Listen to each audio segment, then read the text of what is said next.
가정의 달 말씀을 계속 전하고 있는데 오늘은 가족입니다 라고 하는 말씀의 제목으로 참 가정이 어떤 가정일까 하는 것들을 한번 말씀 속에서 생각해 보려고 합니다. 오늘 말씀의 본문을 우리가 좀 이해하려면 어떤 맥락에서 이 질문이 되어졌고 예수님께서 왜 그렇게 대답했는가를 먼저 찾아보면 알 수가 있는데, 예수님께서 안식일 날 회당에서 말씀을 가리킵니다. 그때 그 말씀이 메시아적 말씀이었습니다. 그래서 거기에 참석한 바리새인들과 제사장들과 유대 율법주의자들뿐만 아니라 유대 모든 사람들이 예수님의 그 메시아적 가르침에 항거할 수가 없었습니다. 말씀이 그대로 구약에 있는 말씀들이 그대로 전해졌고 해석이 바르게 붙여졌기 때문이었죠.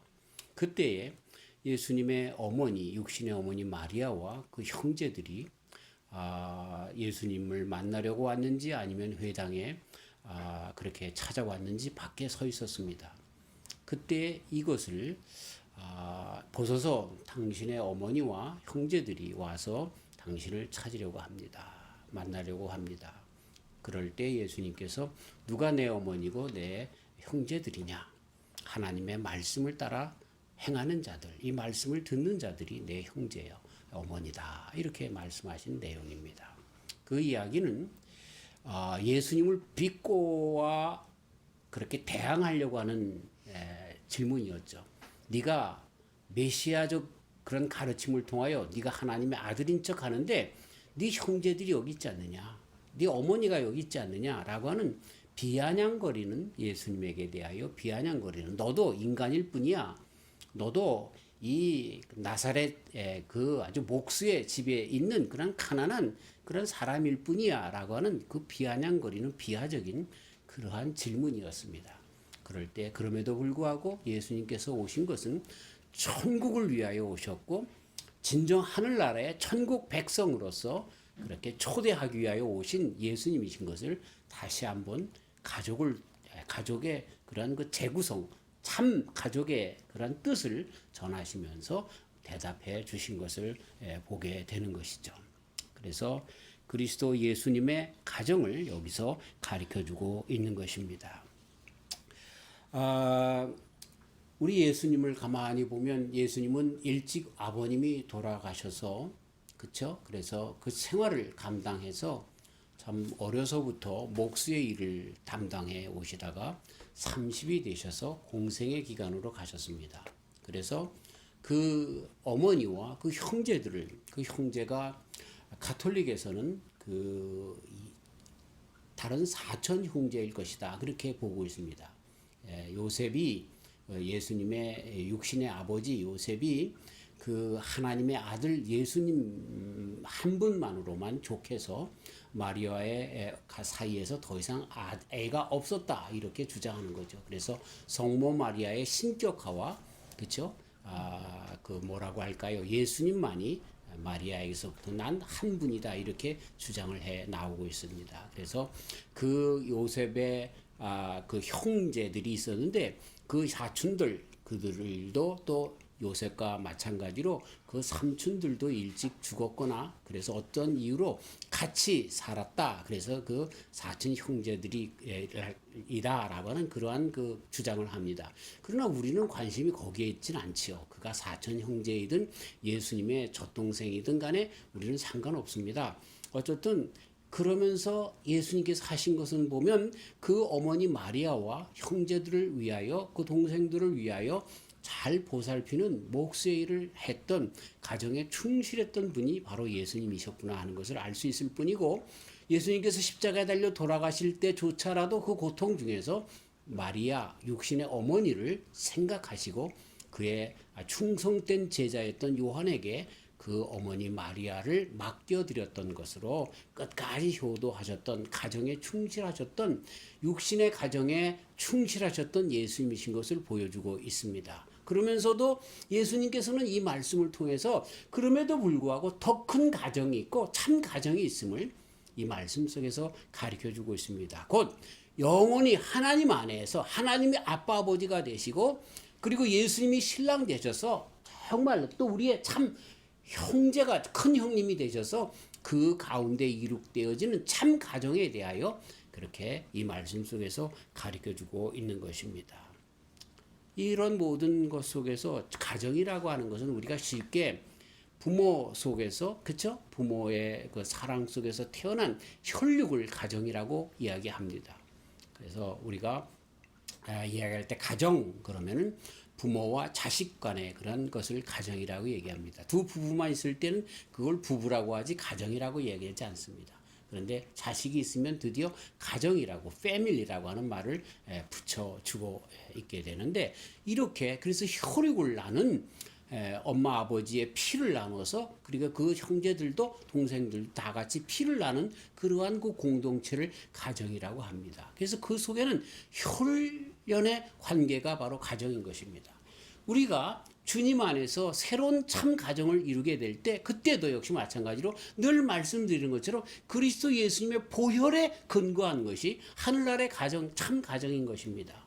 예수님이 보혈의 피를 흘려서 그 안에 죄사함을 받은 사람들이 그 가정의 패밀리 멤버가 되어진다라고 하는 것이죠.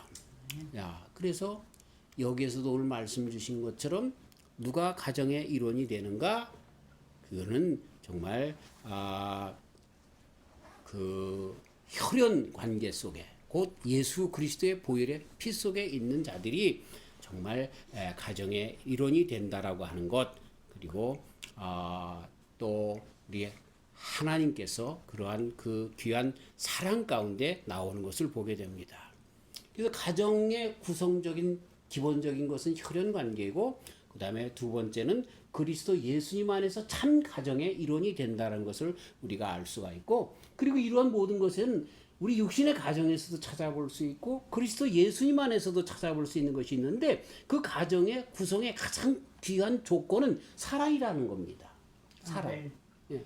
부부가 사랑 가운데 자녀들이 태어났고 그리고 그 가정은 그 사랑 가운데 사랑의 공동체다라고 하는 것입니다. 가정을 이루는 가장 큰 조건은 사랑입니다. 사랑이 없다라고 하면 그건 그냥 보이는 그런 그 조직적인 그런 관계일 뿐이지 진정한 가정이라고 볼 수가 없는 것입니다.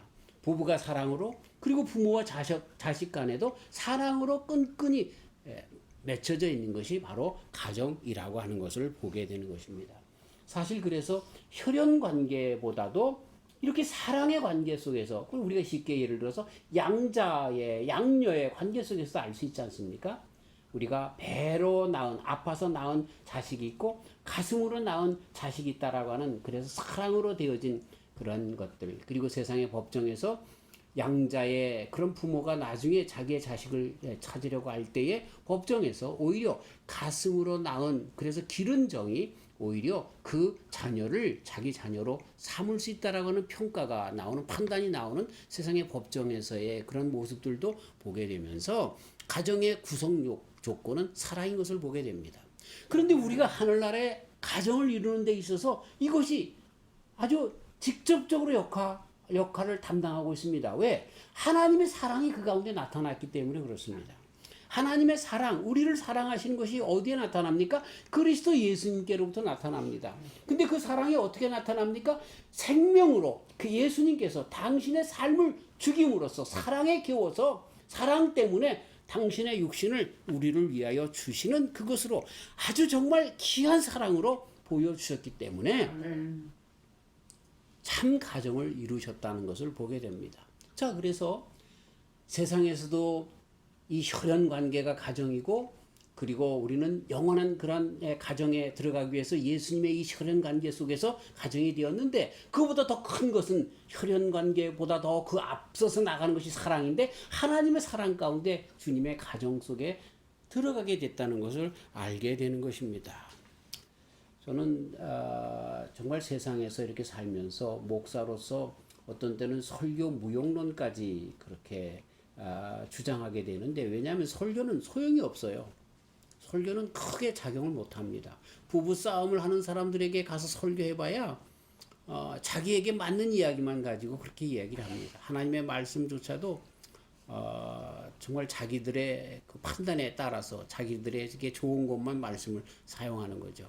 제가 목회하면서 부부싸움하는 그런 집사님 가정에 갔더니 남편이 그럽니다. 이 여편네가 남편에게 복종하라 그러는데 복종을 안 해요. 그랬더니 아내가 정말 그리스도 예수님께서 정말 교회를 위하여 십자가에 달려 죽는 것 같이 그렇게 사랑하라 그랬는데 남편이 그렇게 사랑 안 해요. 말씀들을 똑같이 사용하는 것을 보게 됩니다. 우리 선생님의 오빠가 변호사인데 교회의 장로님들하고 목사님들하고 싸우면 제일 골치 아프다는 거예요. 다 하나님의 말씀을 서로 인용하고 싸운다는 거예요. 그것까지 자기네들이 맞는다는 거예요. 그래서 설교를 해도 필요가 없어요. 자기네들이 필요한 것들만 듣는 거예요. 은혜 받았다고 하는데 어떤 부분이 은혜 받았냐면 전부 자기네들의 소가리를 뚫어준 것만 회개하고 뭐 이런 거는 상관없어요. 그냥 자기네들에게 그냥 위로가 되고 그런 것들만 그렇게 은혜 받았다고 하기 때문에 참 문제가 많습니다. 근데 참 정말로 은혜 받는 것은 세상 사람들이 은혜 받는 것은 참 사랑을 그들이 보았을 때 은혜 받는다라고 하는 것을 보게 됩니다. 우리 친구, 우리 집사람의 친구도 되는 그런 그 친구의 큰 언니가 있습니다. 큰 언니가 저를 만났을 때에 우리 어머니를 잊지 못한다는 거예요. 그래서 우리 왜 잊지 못하는가 그러면서 이야기를 하는데 그 큰 언니가 6.25 사병 때 참 어려웠는데 우리 어머니께서 그 친구의 큰 언니에게 쌀밥을 줬다는 거예요. 쌀밥을. 네. 그래가지고 그거를 죽어도 못 잊겠다는 거야. 그러니까 어머니가 너 고생한다 얼마나 힘드냐 좋은 날이 있을 거야 이런 말이 아니라 그냥 쌀밥을 한번 먹였더니 그것이 평생 잊지 못하고 그래서 우리 어머니가 세상에서 가장 사랑이 많으신 어머니였다라고 하는 것입니다. 한마디로 사랑인 것이죠. 사랑의 행위가 끝까지 남는 것입니다. 여러분 우리가 그리스도 예수님의 자녀로서 세상에 살아갈 때에 이렇게 정말 하나님의 사랑이 그리스도 예수님에게 보여진 것처럼 그 사랑으로 세상의 모든 사람들을 가족의 일원으로 초청해야 할 것입니다. 왜 우리가 하나님의 가족이 되었습니까? 하나님의 사랑 때문에 그랬던 것이죠. 아멘. 마찬가지로 우리가 사랑으로 이렇게 세상의 많은 사람들을 하나님의 사람으로 초청을 해야 할 것입니다. 왜 우리의 어머니가 가장 존귀한 이름입니까? 우리 어머님은 그쵸? 우리에게 말로만 가르쳐주지 않았고 사랑으로 희생으로 우리를 기르셨기 때문에가 아닙니까? 우리 그리스도인들이 마찬가지로 하나님의 사랑에 겨워서 이렇게 하나님의 가정의 일원이 되었고 이제는 우리가 세상에게 이러한 힘으로 나아가야 할 것입니다. 이러한 영향력으로 나아가야 할 것입니다. 그래서 이러한 그 가정, 하나님의 가정은 그래서 참 가정인 것입니다. 혈연으로 되었습니다. 그리스도의 보혈의 피로.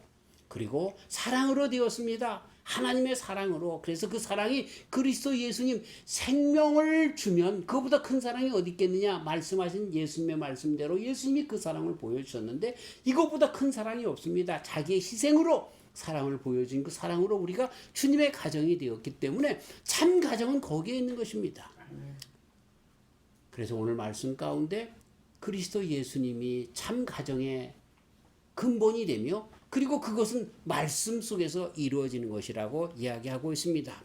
로마서 9장 8절에 곧 육신의 자녀가 하나님의 자녀가 아니라 오직 약속의 자녀. 약속의 자녀가 뭡니까? 하나님의 말씀 안에서 여호와 하나님께서 아브라함에게 허락하여 주신 그 약속의 자녀. 말씀 가운데 거한 자들. 그것이 씨로 여기심을 받느니라 말씀하신 것처럼 진정한 하나님의 가정이 그 일원이 되는 것은 이렇게 그리스도 예수님의 보혈과 그리고 말씀으로만 그 가정의 일원이 된다라고 말씀을 해주고 있는 것입니다.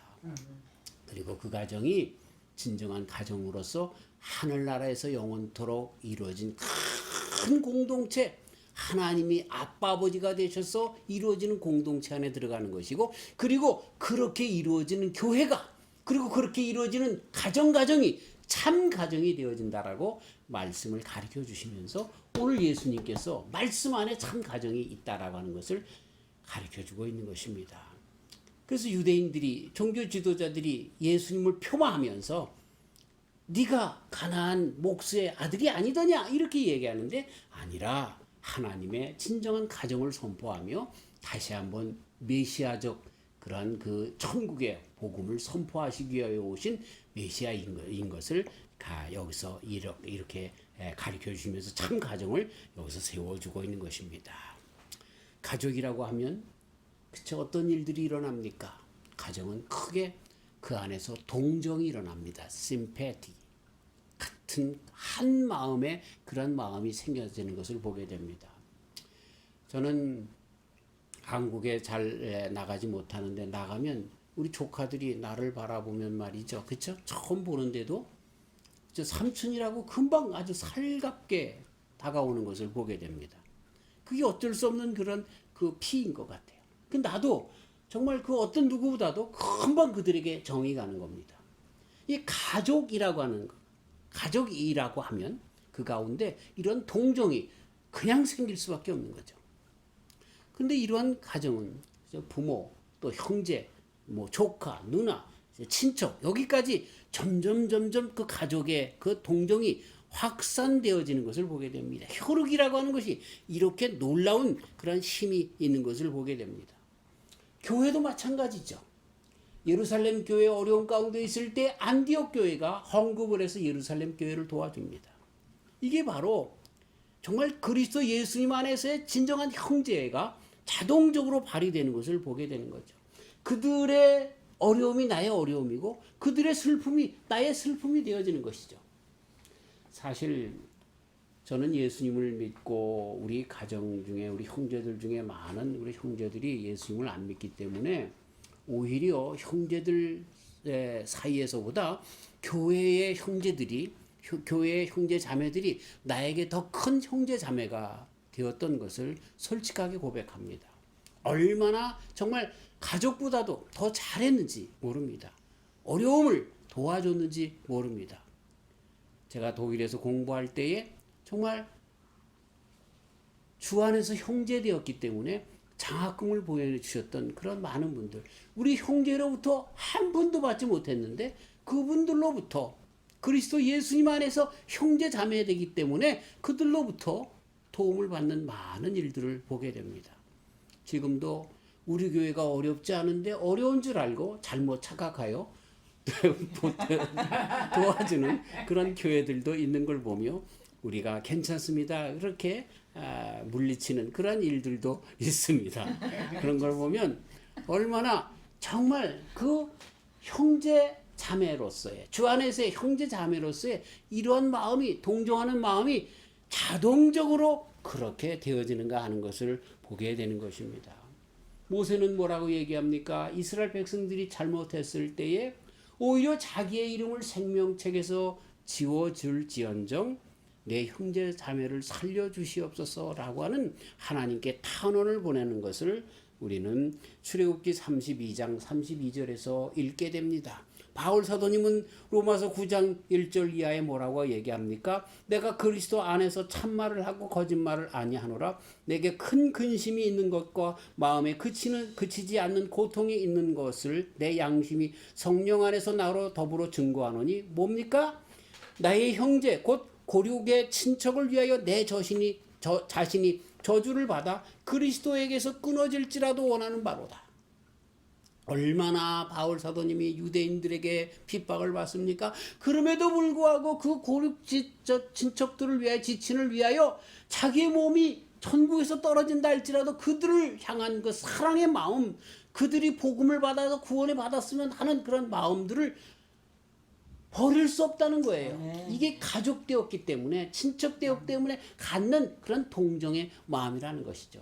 저는 이쯤에서 우리 선교사님들이 정말 천국의 가족의 그런 마음을 가진 분들이 아닌가. 나는 천국에 들어갔는데 아직도 저 이방 민족들은 아직도 예수님을 알지 못하는 사람들은 지옥에 빠진다는 그런 간절한 그 마음에 그 애통함이 있어서 우리 주님 안에 그 성도들을 만들기 위하여 복음을 증거하기 위하여 그들이 선교사님들이 되었다라고 하는 그런 생각을 할 때 바로 넓은 의미의 가족의 그 뜻을 이해한 자들이 선교사님들이 아닌가 하는 생각들을 하게 되는 것입니다. 사랑하는 자들이 복음을 받지 못해서 지옥에 간다라고 하는 것, 죽음에 빠진다라고 하는 것이 가장 아픔인 것을 알고 나가는 것.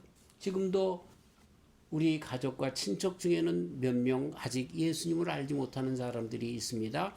그래서 아침마다 기도하며 그들이 주님 안에 나오기 위하여 기도하는 그런 안타까운 마음이 있지요. 어쩔 수 없는 마음인 것이죠. 육신의 가족뿐만 아니라 영원한 하늘나라의 가족이 되어야 한다라고 하는 그러한 사랑의 마음, 간절한 마음, 이것이 하늘나라의 가족이 된 사람들이 품는 어쩔 수 없는 동정의 마음인 것입니다. 더 나아가서 그런 그 슬픔과 걱정과 근심뿐만 아니라, 그래서 동정의 마음만 있는 것이 아니라 가족의 잘됨이 우리의 가족의 잘됨이 되는 거예요.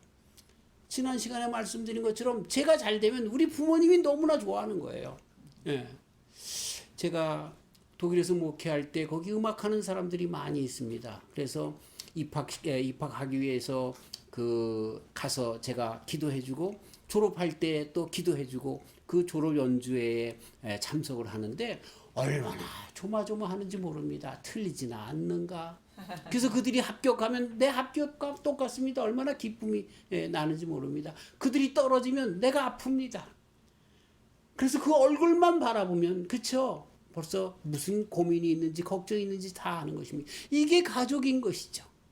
나 몰라라 할 수가 없습니다. 이게 가족의 이론이라고 하면, 가족이라면 당연히 갖게 되는 그런 마음인 것입니다. 그런데 반대로 그들이 잘 되면, 그들이 합격하면 내가 합격한 것처럼 기쁩니다. 우리가 세상 가운데 성도로서 잘 되면요, 하나님이 기뻐하시는 거예요. 너무너무나 좋아하시는 거예요. 우리가 주님 안에서 각 지체가 되었다. 한 몸의 지체가 되었다. 그렇다고 얘기합니다. 우리 선생님처럼 미술을 잘 그려서 많은 사람들에게 칭찬을 받으면 누가 그렸습니까? 내 손과 팔이 그린 거 아닙니까? 그죠? 그런데 누가 영광을 받습니까? 내가 영광을 받는 거예요. 나라고 하는. 지체가 된 우리 모든 성도들이 정말 각 분야에서 두각을 나타내고 특별히 그리스도의 사랑을 나타내서 저 교회는 정말로 저 성도 같은 사람들이 있어라고 하면 누가 영광을 받습니까? 그 교회가 영광을 받는 거예요. 그 교회 머리가 누굽니까? 예수님이세요. 누가 영광을 받습니까? 예수님이 영광을 받는 거예요. 한 교회의 지체가 잘못하면 그 교회가 어려움을 당하는 거죠. 얼마 전에 한국에 게이바에 참석한 사람들로 인하여 갑자기 또 코로나 바이러스가 많이 되었는데, 근데 그 게이바에 참석했던 두 사람이, 한 사람은 800여 명 모이는 교회, 한 사람은 200여 명 모이는 교회에 예배에 참석했다는 거예요. 이것이 얼마나 세상 사람들에게 구설수에 드러났는지 몰라요. 정말 다행히도 그 두 교회에 다 검사를 해봤는데 확진자가 한 사람도 없었다는 하나님께서 막아주시는 그러한 것으로 끝나고 말았지만, 정말 한 사람 한 사람이 얼마나 교회에 큰 영광을 가릴 수도 있고 큰 영광을 나타낼 수도 있는지 모릅니다. 우리가 한 사람 한 사람이 하나님의 가족의 일원으로서 잘 해야 하겠구나 하는 생각도 해보는 것입니다. 그러면서 또 한 가지는 하나님께서 우리를 그렇게 사랑하셔서, 그렇죠? 또 우리의 기쁨이 하나님의 기쁨이 되고, 그래서 그렇게 우리를 축복해 주시길 원하시는 귀한 아빠 아버지가 되신다라는 것을 우리는 잊어서는 안 되는 것입니다. 절대로 우리는 하나님을 그렇게 생각하면 안 됩니다. 하나님은 나를 끝까지 골탕 먹이시는 분이야. 내 길을 막는 분이야.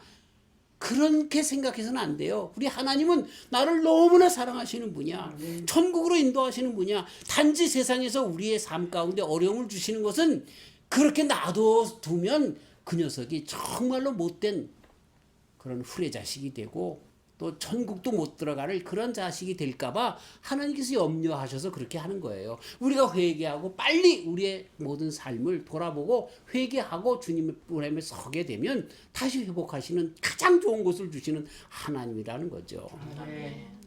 저는 끼가 많은 사람이 되어서 정말 부자의 그 집에서 계속해서 살았다가 하면 저는 벌써 세상에 없었을 거예요.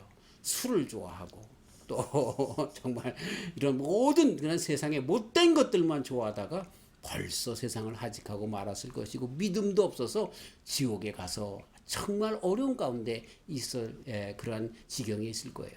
하나님이 나를 너무나 사랑하셔서 그런 환경 가운데 그렇게 두셨다라고 하는 거 알고 지금도 그래서 믿음을 놓지 않고 끝까지 주님과 함께 생활하려고 그렇게 발버둥 치면서 믿음의 삶을 살아가게 되어진 것입니다.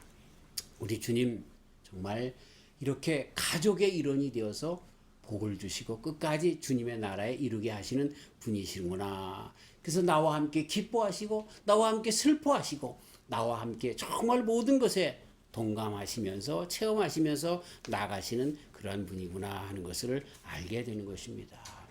그리고 우리가 가족이 되면 하나님께 기쁨이 되고 슬픔이 되고 이렇게 할 뿐만 아니라 또 우리는 하나가 되어서 온 성도님들과 가족이 되어서 하나가 되어서 주님 앞에 나가게 되어서 각자가 각자에게 도움이 되어지고 북돋아주고 이끌어주는 그러한 귀한 종들이 되어지는 것을 보게 됩니다. 가족의 이론은 서로 불해임하지 않습니다. 물론 형제끼리 싸우고 그러지만 밖에 나가면 어떻게 합니까? 누가 그 형제를 갖다 뭐라고 하면 우리가 가서 몰며주는 거죠. 제가 초등학교 다닐 때 우리 형님이 나보다 왜소합니다. 근데 그 반에 맨날 우리 형을 갖다가 못 살게 구는 사람이 있다는 거예요. 그래서 제가 가서 패줬어요. 왜? 우리 형을 그렇게 하니까 말이죠. 화가 나가지고 말이죠. 덩치는 나보다 큰데 제가 야가서 싸움을 잘했습니다. 나도 모르게 말이죠. 우리 형이 만졌다는 얘기가 말이죠. 이 마음에 막 그냥 어쩔 수 없는 울분이 화가 나는 거예요. 왜? 가족이니까. 예, 집에서는 우리 형하고 많이 싸우죠. 왜? 엄마가 형을 더 많이 이렇게 맛있는 걸 주었느냐 때가면서 그렇지만 밖에 나가면 안 그러는 거예요. 이런 것처럼 끝내는 이 혈연 가정 속에서는 정말 서로가 서로에게 도움을 주고 그렇게 정말 이렇게 큰 그런 서로가 서로에게 그런 그 뭐랄까 카운셀러가 되고 그 해주는 사람이 되고 이런 일들을 하는 것을 보게 되는 것입니다. 참 웃기는 얘기 중에 옛날에 꼬마 신랑 얘기 잘 알죠? 그냥 얼마나 귀찮게 하는지, 여보야 하면서 말이죠. 그냥 뭐 사달라, 뭐 해달라, 업어달라, 그러니까 귀찮으니까 그때는 나이 차이가 많이 있었으니까 이 누나가 되는 그 신부가 업고 가다가 태지를 쳤어요. 그랬더니 잘못 떨어져가지고 눈에 멍이 들은 거예요. 그러니까, 그 부모가 이제 그 시어머니가 너 왜 그랬어? 예? 네 아내가 때렸냐? 그랬더니 아니라고 넘어졌다고. 그래서 이 꼬마 신랑이 자기 부인 편을 드는 거예요. 참 그런 이야기가 있었던 것처럼 말이죠. 이 가족이라면 그렇게 되는 거예요. 정말 우리 하나님도 그러시는 거예요. 이스라엘 백성들 보면은요. 바벨론의 그들의 죄악 때문에 그렇게 풀었다가도 끝내 이 예레미야서의 마지막이 뭔 줄 알아요? 바벨론 니네들 잘난 줄 아느냐? 내가 너희들 큰 혼꾸녕을 내준다는 것으로 끝나는 거예요. 그 말씀이. 그렇죠? 이스라엘 다시 회복해 주신다는 거예요. 잠깐 이스라엘의 돌이킴을 위하여 채찍으로 사용하지만 그렇게 그냥 놔두지 않는다는 그런 가족 사랑의 말씀을 그 가운데서 주시는 것을 보게 되는 것이죠. 이런 것처럼 정말 우리가 가족의 일원이라면 하나님의 마음을 가져서 가족의, 교회의, 가정의 이런 모든 속에서 가정으로서 서로가 서로에게 도움을 주는 그런 멤버, 그 유닛 이렇게 하나가 되는 그런 일들을 이루는 것이 가정인 것을 보게 되는 것입니다. 그러면서 우리 주 안에서의 가정이 가장 큰 장점이 뭡니까? 이것만 말씀을 더 드려야 될 것 같습니다. 그게 뭡니까? 우리의 신랑이 누구냐라고 하는 것을 아는 것입니다. 그리고 우리의 가장이 되시는 아버지 하나님이 어떤 분인가라고 하는 것을 잠깐 알면 정말 왜 천국 가정이 진정한 가정인가라는 것을 알 수가 있어요. 우리 예수님은 어떤 예수님이십니까? 저는 구약에 있는 모든 말씀들을 보면서요, 우리 여자들의 팔자가 정말 주인을 누가 만나느냐에 따라서 다르더라고요. 참 오늘 아침에도 밥 먹으면서 우리 집사람과 얘기를 했는데 참 왜 구약의 여자들의 팔자가 그렇게 참 개팔자보다도 못했는가 하는 그런 이야기를 합니다. 참 그런데 본래는 처음 창세기에서 하나님께서 남자와 여자를 창조하실 때 그렇지 않았는데 왜 이렇게 변화되어서 구약의 그리고 중동의 지금의 모습, 아직까지 이슬람에서 여자의 그런 그 상태, 그 자격, 왜 이렇게 정말 노예만도 못하고 그냥 짐짝 취급받는가, 물건 취급받는가라고 하는 것들이 참 이해하지 못하겠다는 그런 이야기를 했는데, 그러나 어쨌든 우리가 그리스도 안에서 신부라고 그랬는데, 우리는 신랑 잘 만나는 것으로, 그쵸? 신랑 잘 만나는 것으로 인생이 완전히 바뀌고 아니면 정말 흉악한 그런 것으로 나갈 수밖에 없습니다. 근데 우리의 신랑이 누굽니까? 예수님이라고 가르쳐 주고 있어요. 신랑 대신 예수님께서 오실 때에, 찬송도 그렇게 이야기하는 거죠. 예수님은 참 지혜의 주님이 되십니다. 명철하신 그런 주님, 그분이 남편이 되십니다. 그분은 천지뿐만 아니라 우주의 비밀을 아시는 분이십니다. 그 남편 안에 있기 때문에 참 인생을 살아가는 거죠. 그리고 그거 아는 것으로 끝나는 것이 아니라 그분은 능력의 주님이 되시는 거예요. 못하실 것이 없으신 분인 거예요. 그분은 또한 사랑의 주님이셔요. 세상이 다 버려도 버리지 않고 끝까지 나를 붙잡아 주시는 낭군 되시는 남편 되시는 예수님이시라는 거예요. 그리고 그분은 위로해 주시는 주님이시고 힘 주시는 분이시고, 나를 정확히 나보다 나를 더 자세히 아시고 필요한 것을 채워주시는 분이시다. 이런 분이 나의 신랑이 되신다는 거예요. 네. 얼마나 귀한지 몰라요. 그러면서 나의 부족을 알면서도 사랑하시되 끝까지 오히려 당신이 죽음으로 대신 죽을지언정 우리의 부족을 채우시며 붙잡아 주시는 그분이 나의 신랑 되시는 예수님이시라는 것이죠. 그러니 얼마나 귀한 것인가. 그리고 우리의 아버지는 어떤 분이에요? 정말 많은 형용사로 우리 하나님을 표현할 수 있는데, 역대상 29장 11절 12절 말씀을 봉독해 드림으로 대신하려고 합니다. 여호와여, 광대하심과 권능과 영광과 이김과 위엄이 다 주께 속하여 싸우니 천지에 있는 것이 다 주의 것이로소이다. 여호와여, 주권도 주께 속하여 싸우니 주는 높으사 만유의 머리심이니이다. 부와 귀가 주께로 말미암고 또 주는 만유의 주제가 되사 손에 권세와 능력이 있사오니 모든 자를 크게 하심과 강하게 하심이 주의 손에 있나이다. 이 말씀 가운데 보면 하나님은 능력의 하나님, 부와 귀의 원천이 되시는 하나님, 모든 것을 다 주시고 다스리는 분, 그분이 나의 아버지가 되시는 하나님이시라고 그렇게 말씀하시는 그분이 우리 집의 가장이 되신다는 거예요. 아멘. 할렐루야.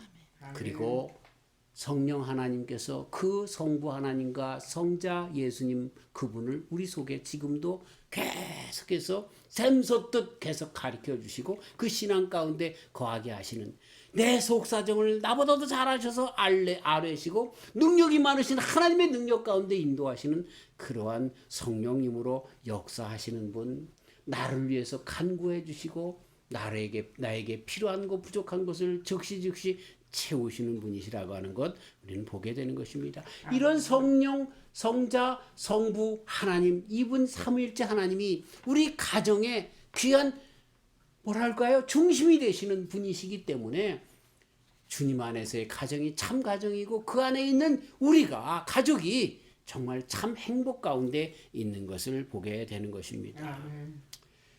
말씀을 마칩니다. 오늘 말씀은 그쵸? 가족의 참 조건이 뭔가, 그건 신앙 안에서의 가정이 참 가정, 그 신앙은 예수 그리스도 안에서와 그리고 말씀 안에서의 가정인 것을 가르쳐주고 있습니다. 그래서 그 가정이 천국의 패밀리가 되고, 그 가정이 참 이 세상에서도 소단위의 가정의 패밀리와 교회의 패밀리와 그리고 더 나아가서 세계를 품는 패밀리의 중심적인 사상이 되는 것을 말씀해주고 있는 것입니다. 그래서 그 가운데 참 교제와 그 가운데 성도의 그런 멤버십 속에서 그러한 그 헌신과 교제가 이루어지는 그런 일들이 있고, 그래서 가정이 계속해서 그 후손들이 자라나게 되는 것처럼 우리를 통하여 천국의 패밀리를 통하여 주님의 복음이 전파되고 많은 세계의 사람들이 주님 앞으로 나오는 그런 일들을 담당하는 그런 귀한 그러한 곳이 된다는 것을 가르쳐주고 있습니다. 아멘. 어제 우리 아들한테 전화하면서 야 아빠가 너한테 바라는 것이 있다. 뭐냐 뭔데요? 그래서 빨리 결혼해서 손주들 좀 보고 싶다. 그랬습니다. 그랬더니 아빠 지금 이런데 어떻게 결혼을 하고 야 자식들을 낳으면 어떻게 이래가면서 걱정을 하는 그런 거 봤는데 어쨌든 내 바람은 그겁니다. 손주들을 보는 겁니다. 마찬가지로 주님께서 원하는 것이 뭘까? 그쵸? 주님의 그 영원한 패밀리 속에 그쵸? 많은 손주들이 우리를 통해서 생기는 것 아닌가 하는 생각을 마지막으로 해봅니다. 주님 안에서 주님의 가족이 된 저희들이 주님에게 이렇게 많은 손주들을 또 안겨드림으로 주님의 놀라운 축복을 계속해서 누리는 저와 우리 성도님들이 다 되시기를 주님의 이름으로 축원합니다. 아멘. 하나님 감사합니다. 가정의 달의 마지막으로 참 가족입니다라고 하는 그러한 말씀을 증거해 봅니다. 우리 예수님 참 가정에 정말 그 가정을 이루기 위하여 세상에 오신 주님이신 것을 가르쳐 주셨습니다. 그리스도 예수님의 보혈과 하나님의 사랑으로 이루어진 그 가정이 참 가정이고 그래서 하나님의 사랑 가운데 예수님의 그 희생으로 그 모든 사랑의 가정을 이룬 우리들입니다. 이제는 그 안에서 아빠 아버지 전능하신 하나님 사랑의 하나님의 그 놀라우신 인도하심과 보살핌 속에 살게 하여 주시고 하나님의 마음이 이렇게 우리가 주님의 가족이 된 것처럼 우리를 통하여 또 손주가 이루어 계속되어지는 것을 알아서 세계의 복음을 증거하며 가정의 일원으로 초청하는 남은 여생을 살아가는 주님의 기쁨이 되는 귀한 주님의 아들 딸로 살아가는 저희들 되게 하여 주시옵소서. 감사하오며 예수님의 이름으로 기도하옵나이다. 아멘.